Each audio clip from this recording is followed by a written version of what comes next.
گزشتہ برس خان صاحب کا پیغام موصول ہوا کہ سینٹ کے لیے کاغذات جمع کراؤ۔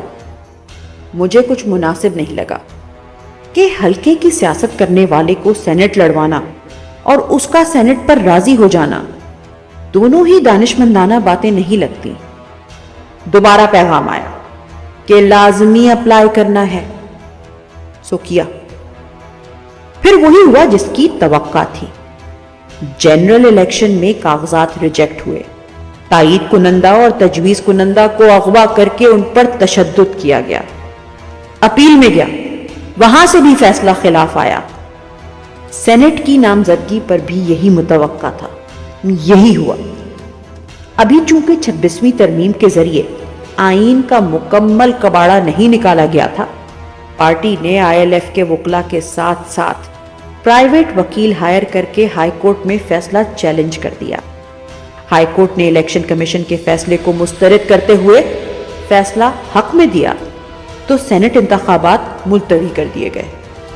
شرط ایک، جس نام پر کانٹا لگا تھا اس پر کانٹا لگا رہے گا۔ ہم خدا ہیں، ہمارا فیصلہ ہے۔ اول تو ہوگا نہیں، ہوا تو جیتے گا نہیں۔ جیتا تو آ نہیں سکتا، آیا تو واپس نہیں جائے گا۔ اور ساتھ ہی بیانیے، کیا کر لے گا؟ سیٹ ضائع، ووٹ ضائع۔ جیسے ووٹ، اکثریت جیسی چیزیں یہ اب تلک خاطر میں لائے ہوں۔ آج دن تک خدائی کی لڑائی جاری رہی، مجھے یقین ہے آگے بھی جاری رہے گی۔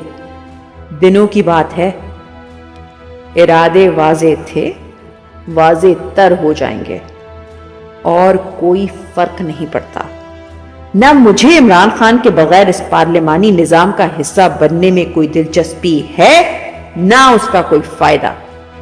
انتخابات کی واضح اکثریت، فارم 47 کی حکومت مسلط کرنے کے باوجود 90 سے اوپر MNAs، سینکڑوں نمائندگان دیگر اسمبلیوں میں کیا کر پائے ہیں جو سینٹ کی ایک نشست لے لے گی کہ جب ملک میں آئین ہی نہیں، جب عدل ہی تماشا ہے اور ڈنڈے کے زور پر ڈگڈگی تماشا لگا کر ملک کے ہر ادارے کو مافیا کے مفادات کے تحفظ کا ننگا ناچ نچوایا جا رہا ہے۔ ایسے میں کون سے ایوان کی کوئی تقدیس باقی رہ گئی ہے جس کا نمائندہ بننا کوئی قابل تحسین امر ہو؟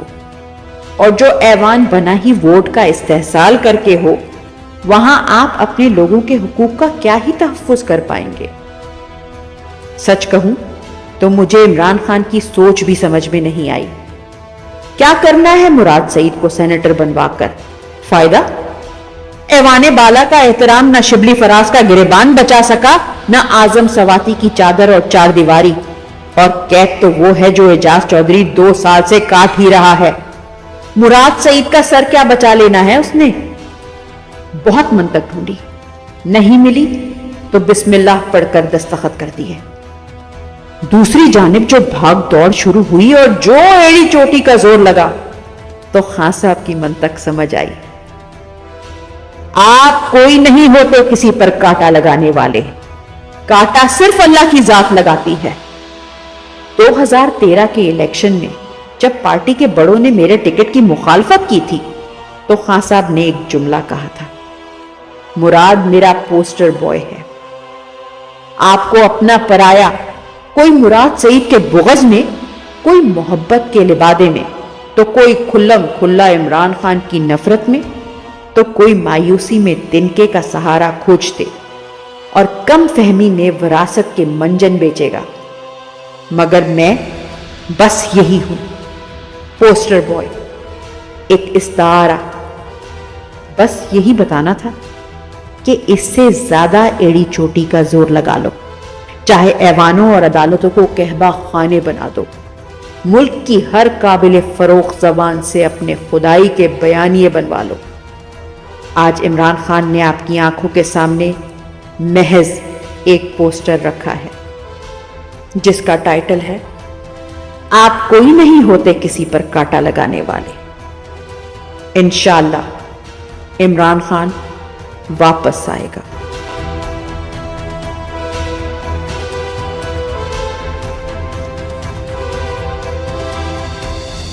یہ جو کہہ رہے ہیں نا ریڈ لائن ڈرا کی ہوئی ہے، یہ میں آپ کو ریڈ لائن مٹا کے دکھاؤں گا. کوئی ریڈ لائن نہیں ڈرا کر سکتا کسی کے اوپر.